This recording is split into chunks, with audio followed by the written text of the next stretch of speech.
This is Your Own Best Company, a podcast for people who love to work alone.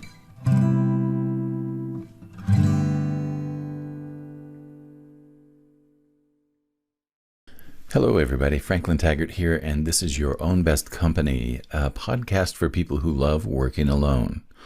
I am one of you, and I'm excited to introduce you today to Andrew Rogers. And Andy is someone that I just met recently. We were introduced through a mutual connection that neither one of us knows very well. Yeah. But it turns out that we have quite a few interests in common, and I'm really excited to have him talk to us a little bit about not only his own experience, but we're going to be going into a little bit about human design, which is an understanding that, as I understand, it came through a teacher named Ra, who is it about 30 years ago now, Andy? Yeah, in the 80s, I believe. Yeah, All right. on the island of Ibiza, Spanish island. What a wonderful island. Yeah. I can imagine that there could be a lot of kinds of inspiration that would come out of that place. Mm-hmm. I wanted to also mention, for those of you who have listened to the podcast at all in recent months, you've heard me speak with Danielle Gardner, the author of Quiet Marketing. And Danny also has mentioned human design in the work that she's done. And Andy is going to give us a little bit more of a detailed tour of human design today. But before we get there, Andy, I'd like to, first of all, say thank you for being my guest and welcome you. It's my pleasure. It's been a pleasure to meet you recently, Franklin. As you say, we were introduced by somebody who just thought, oh, you guys should meet. And she was spot on. So, and this is my first time I've been on live things before. Yeah. This is my first podcast. So thanks so much for the opportunity. Well, it's my pleasure, and I'm looking forward to where we can go together on this. Yeah. Andy's been a mindful BG5 consultant for human design solutions based in Calgary, Alberta. He's certified in BG5, the official business application of human design, which I'm really excited to hear more about. The specific business applications are really intriguing to me. He's spent 15 plus years meditating and studying with teachers and living and working in conscious communities. Left England in 1996 to travel in Australia. Then he lived and worked in Japan for several years. And the fun fact that Andy shares with us is that he's done laughter yoga workshops, and sometimes he uses it to warm up his meditation classes. Now, I can imagine those meditation classes could be a lot of fun. They are, yeah. Yeah, literally to get people laughing and breathing in more air and just surprise them before a meditation. It's the perfect introduction.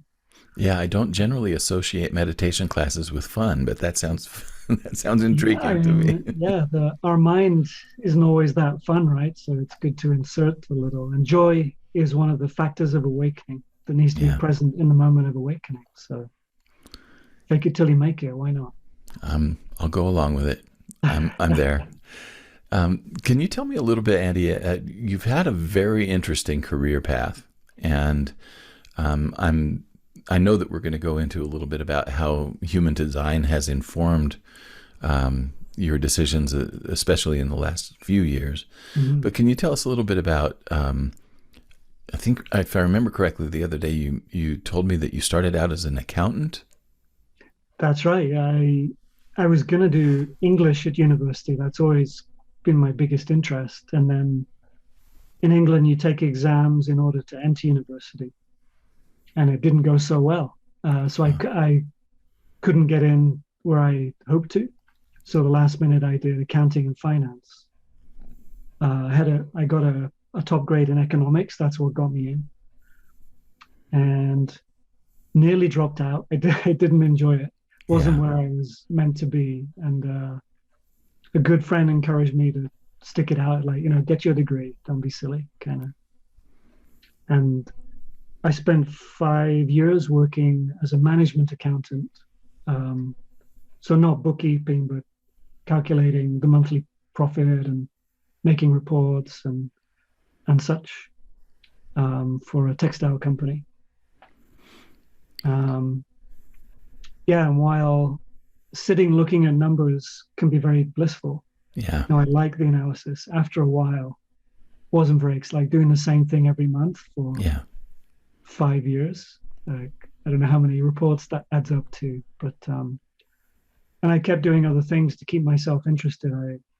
It was the time they introduced computers, and I volunteered to be the computer manager. And there was no, as we called it then, personnel department, human resources. So I volunteered to be that while doing my main job. Um, but it was all building up to being very dissatisfied Yeah. with my life in general. And I took a week off, and this was in England, and I drove around Wales for a week. My father was from there. I don't know if Mm. that's part of the connection, but I grew up very close to Wales, and I just took off in my car and had this big epiphany how miserable I was, Wow. and that all I had to do was make a choice to change it. And I decided, okay, I'm quitting and going traveling. Wow. And it just was there. It wasn't like I pondered it further or was thinking, like I resigned on the Monday morning. Yeah. And 5 weeks later, I was in Sydney on a year-long working holiday in Australia. It What just was the happened. thing that drew you to Australia? Well, I told my current housemate that I had just quit my job and was going to go traveling. Yeah. And my idea was to get in my car and kind of drive around England.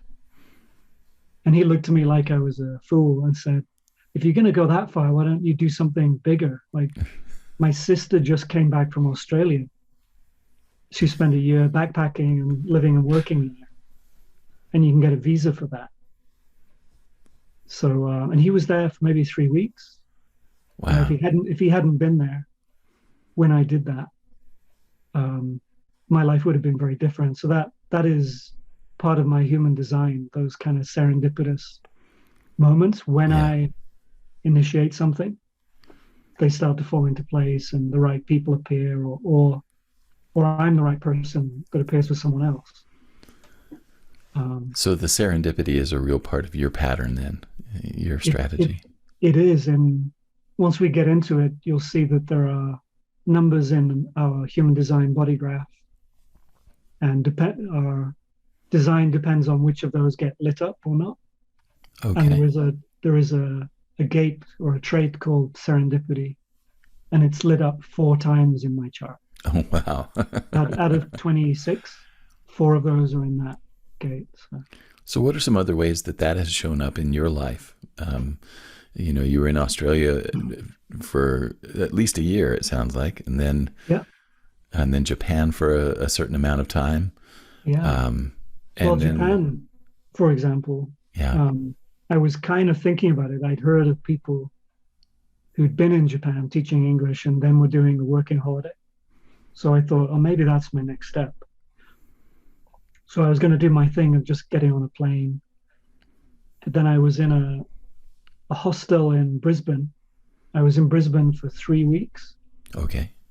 Totally failed at finding work. It was the only time it kind of didn't work out where I was, except that I had a 3-minute conversation with somebody in the hostel room. Hmm. It was the only time I ever stayed in a hostel that was mixed, like Yeah. men and women in the same big bedroom. And I just kind of said hi, and she was very friendly and said, "Oh, I'm just here for a night. I'm going to say goodbye to my friend. She just got a job to go teach English in Japan." Oh, wow. And obviously that clicked in my ear, and I said, "Well, how does she? You can get a job before you go." She says, "Oh yeah, I think the office is here in Brisbane." So this was 1997, right? So I went to a phone box and looked in the yellow pages, Huh. and after 10 minutes, I found what turned out to be the largest language school in Japan. Their only recruiting office was in Brisbane. And 3 days later, I had an interview. And 3 days after that, I was in the Japanese embassy starting to process my visa, which I had 3 months left in Australia, and it took exactly 3 months to get the visa. Oh, wow. And so I walked into a job, and they supplied an apartment and lent you a little bit of money up front. And from that moment in a hostel where I said hi to somebody, Yeah. That's just amazing. the same thing happened discovering human design. I won't tell you another long story. I can point people to a blog somewhere I just wrote, I think. But Okay. I initiated something, went to a workshop, went and said hello to a few strangers, and she asked me, she basically told me about human design and guessed what type I was. And that all happened from a couple of chance encounters. And then, how did you find your way to Calgary? Well, Or what? It was while, at Edmonton first? no, while I was in Japan, I got interested in meditation Yeah. and then found a group who had teachers. And although it was Japan, the main teacher at the time was American and his Yeah. partner Canadian, and they now co-teach. And they had just bought land and kind of the shell of a building in southern BC Okay. for their meditation centers, 300 acres, right against the Rocky Mountains. Oh, beautiful. And yeah, I got involved in that very quickly and basically moved from the center of Tokyo to live at that meditation center and help run it. Two completely different worlds. Yeah, yeah, and it's interesting. I didn't miss a beat. I was on trains so crowded you could barely get on one day Yeah. to living with three people on a 300-acre property, and it just all felt very natural. So that obviously Amazing. was the right thing. And then 10 years on from that, I'd focused very much on that, helping with that and my practice. And I was kind of ignoring career, living off savings, and Hmm. really needed to re-engage with the world and get some kind of career going. Well, it sounds like to me, though, that you also were pretty instrumental in helping the meditation center um, get get their structure together and things like that. So you Yeah. you were working. Oh yeah. Yeah. But in terms of that was all volunteer, what we call karma yoga, Yeah. uh, meditation in action, Right.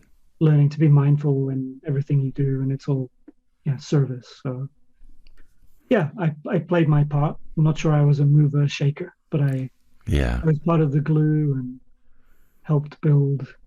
Oh, just before that, I also took a year out on a fine furniture making course, Oh, part how of my cool. midlife crisis, I think. That's So awesome. I was able to contribute some kind of rustic furniture to the cabins and the new building, and I was treasurer, with my accounting experience, so um, helping get some clarity on finances and budgets and training other people. Yeah. So it's interesting to me that your last career movement is more in the direction of writing and marketing. And I'm very curious how that came about. Oh, well, the writing I was actually also doing in Japan in English. Okay. Uh, Again, through a friend, I got a job working at the national English test there. It's called the Society for Testing English Proficiency. Yeah. And at the time, it was compulsory for all young Japanese people to take it. And it was a charity, it was well funded. And I wrote the initial passages or questions, dialogues that then became the exam. So I did that part time for several years. And I've continued some of that work online, not for them, but for organizations that create practice tests so that people can practice for tests like that, the Yeah. TOEIC test and the TOEFL test. Um, and then for the meditation center, my role moved into more marketing because I can write. So I started writing the mailing list and Yeah. blogs, and I trained other people to write blogs, and then I edited it and published them. and and then I discovered human design Yeah. just before I moved to Calgary. Okay. So that chance meeting happened in this tiny town in BC, Oh my gosh. a few thousand people. So yeah, really unusual serendipity. And It's, so now I'm yeah. marketing myself for the first time.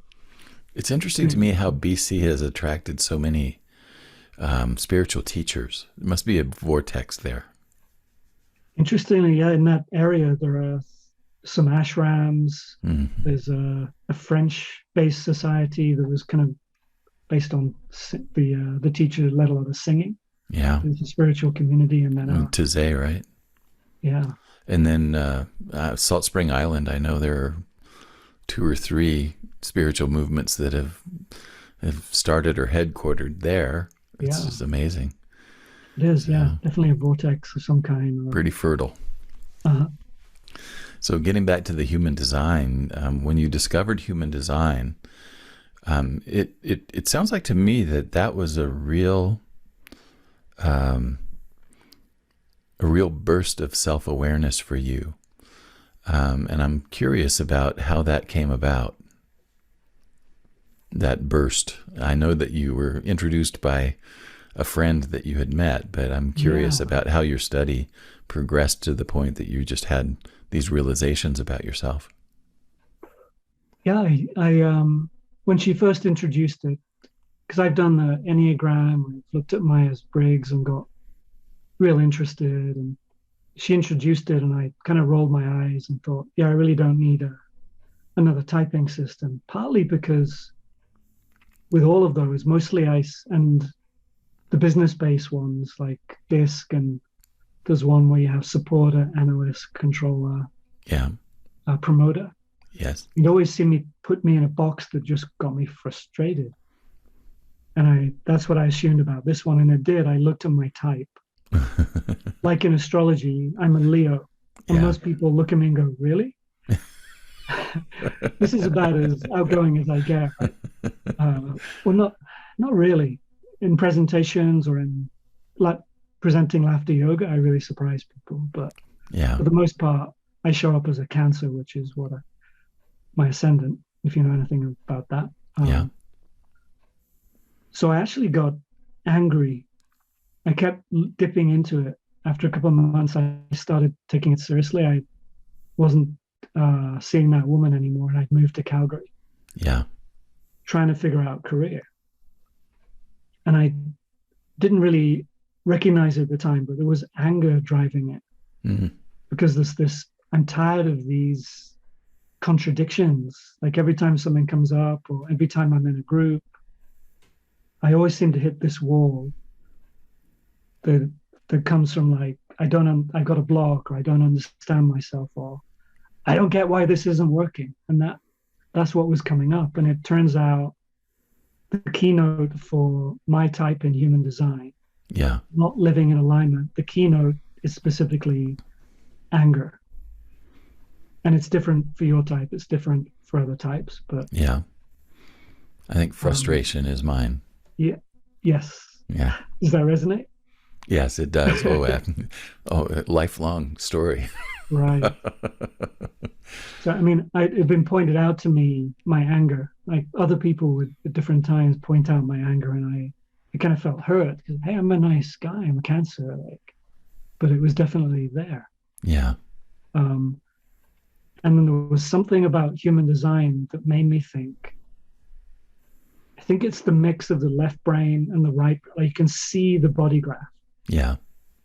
which is actually a 9 chakra system, not the traditional 7. It was spread Right. out for the modern human, but it's all these different ways you can analyze it as well. And I'm more left brained, and I've developed the right brain with meditation, I guess. Yeah. Um, it just kept drawing me in. I feel like there are many different things other than the type. Yeah. There are what they call the public profile and the circuitry, different types of circuit. I kept thinking maybe it's this where I'm going to get the leverage or finally understand myself.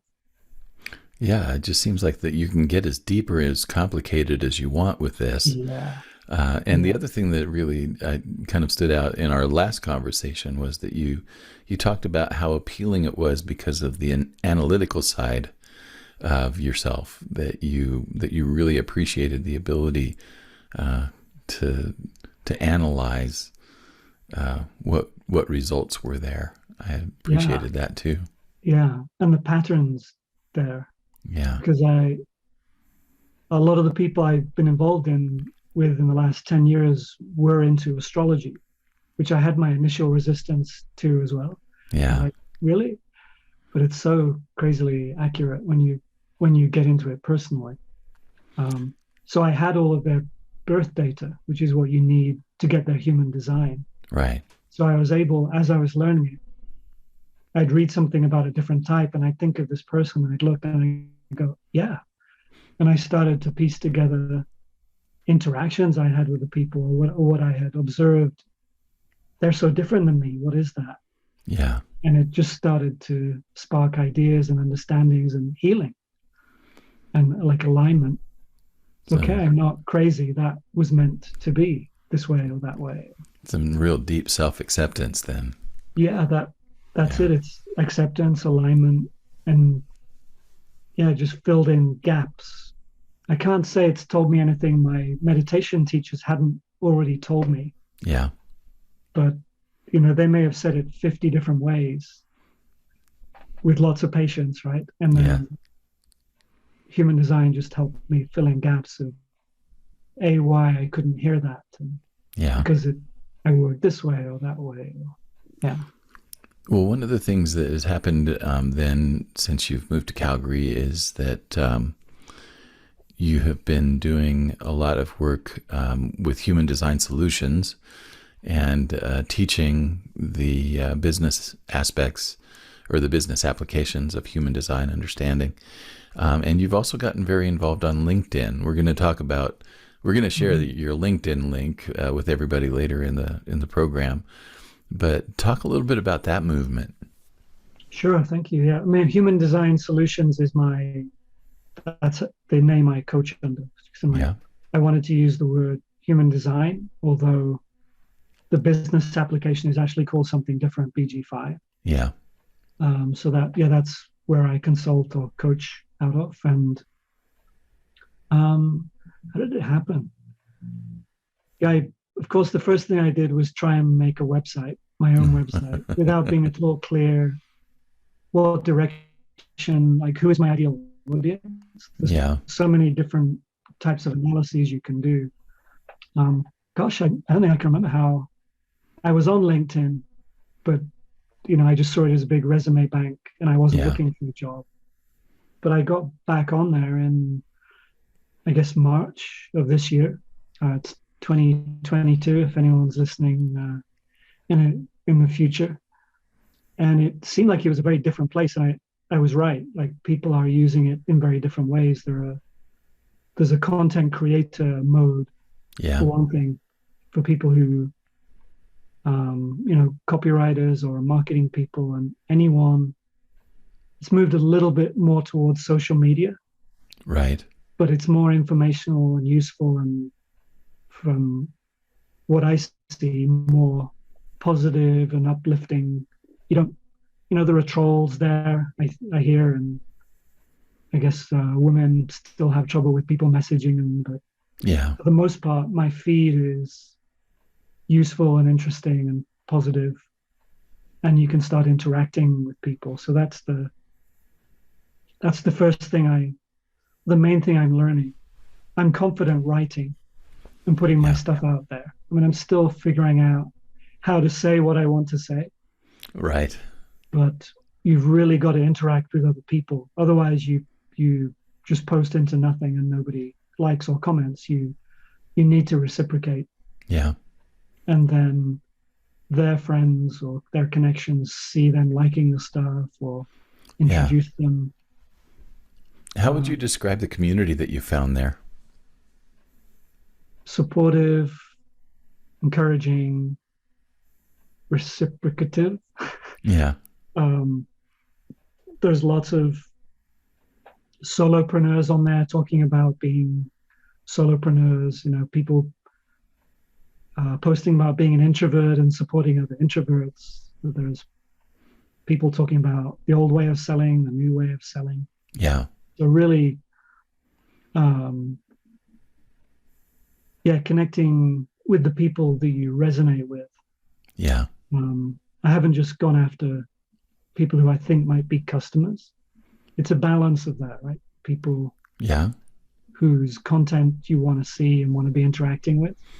Have you found that there are a number of people that are attracted to what you're doing because of human design? Because of human design. Yeah.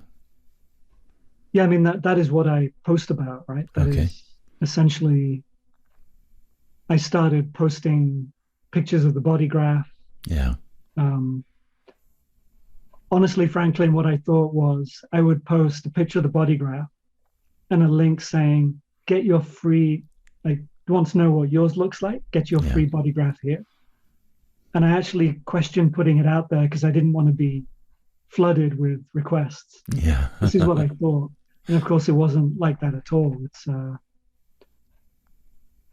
yeah, once you post that once or twice, it stops going into people's feed, the same picture. And Yeah. unless you Well, make 200 or 300 new connections a week, you've already shown it to the potential people. So, well, before listeners get too excited about it, we need to let them know that they're going to be getting a link for their own body graph request here in a little bit. So just yes. hold on tight, everybody. Yeah, We're going to get there. yeah. I'd like to say available only here, but it is out there for anybody. So, Andy, one of the things that came up in our conversation the other day was that we were talking about the subject of this podcast being for people who enjoy working alone. Mhm.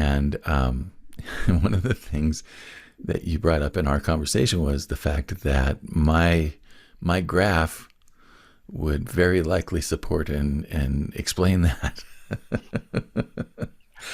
So I gave you all my information, Mhm. and you I ran with ran it. your chart. I ran your chart. Yeah. So one of the things that I'm very intrigued by is that you would be able to know that about me just by looking at the graph. Yeah. Well, yeah, I, I'm absolutely fascinated by it. Like it Yeah. grabs me. Like I love meeting interesting people, and I love looking for patterns, and I love trying to help people. Yeah. So it all clicks. And if, I'm certainly not trying to put people in a box and say, this is what you're meant to do. The Yeah. idea is I present what I see, and hopefully, well, always actually, not just hopefully, it almost always resonates like 95%. It's kind of crazy. Yeah. And it's, um, if people are totally good and not looking for anything, they don't seek me out generally. It's people who are feeling a bit of a twang or a block or a freeze. Like I kind of want to work alone, Yeah. but or I feel drawn to groups, but and then this I can show them this, and usually they just go, oh, There we go. or they can they get to say yeah I this and or they can ask a question and I can fill in some gaps maybe, and Yeah. sometimes it doesn't resonate immediately, Well, and I very wanted, often they come back and yeah, say, well, actually, yeah, in this and this situation, that's exactly what happened. I wanted to say that because I got introduced to human design in 2017 through a friend that I just adore, and he told me about his experience with human design, and I went and got my graph done on the Jovian archive site and Mhm. read all about it, and then honestly, I didn't look at it again for another 5 years until I met, or actually, I learned of Danny Gardner through a program that I've been a part of. And when I heard her talking about her discovery of her human design type and how it had influenced her business, I thought, well, maybe I need to give this another shake, because I was actually kind of put off by the fact that this was given to somebody in, visions and Yeah. and downloaded from some other aspect of life than our brain and our logical and our all of this stuff. I was really put off in the fact that he had a name that didn't sound like a Canadian name. Also put me off, and I was just like, this can't really be real. But when I came back to it and started to just say, I'm going to give the understanding a shot. I don't care where it came from. I just want to try it and see if what I learn here actually holds up. And so I started to learn about my type, and I've started to do things differently according to my type. And it was miraculous the way things turned around for me.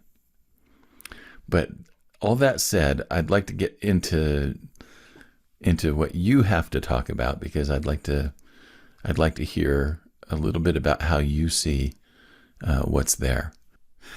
Hey there, everybody. Franklin Taggart here, and I just wanted to interrupt the program to let you know that the next segment is actually going to be presented in a separate video and audio. There are some very visual components in the next part, and Andy's going to be going through and just kind of working through a chart so that you can see the human design body graph and some of the different ways that it is understood and interpreted. So there are some visual components that you're probably going to want to see. Those are going to be included in the second part of this interview, which is in a separate video. That video is available on my coaching channel, Franklin Taggart Coaching. And I don't know if you're aware of this, but YouTube now has handles. So my YouTube channel is now actually very easy to remember. It is youtube.com/@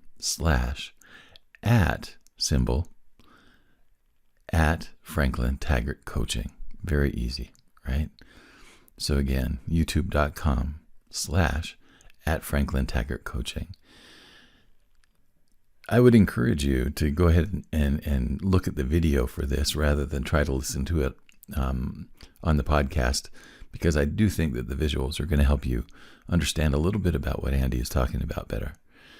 So that all said, we will see you in part 2, which is available at youtube.com/@ Franklin Taggart Coaching. As an alternative, you'll also be able to find both parts of the video on my blog at franklintaggart.com.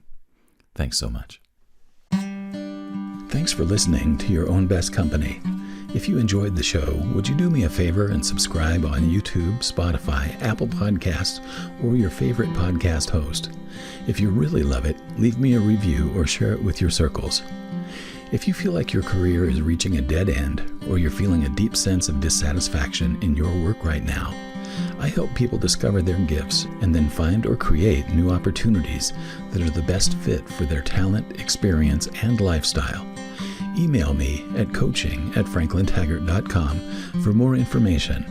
I also help people start, finish, and launch creative projects, and I offer an ongoing marketing mastermind for solopreneurs and freelancers. More information on these programs and services can be found at franklintaggart.com. Thanks again for spending this time with me.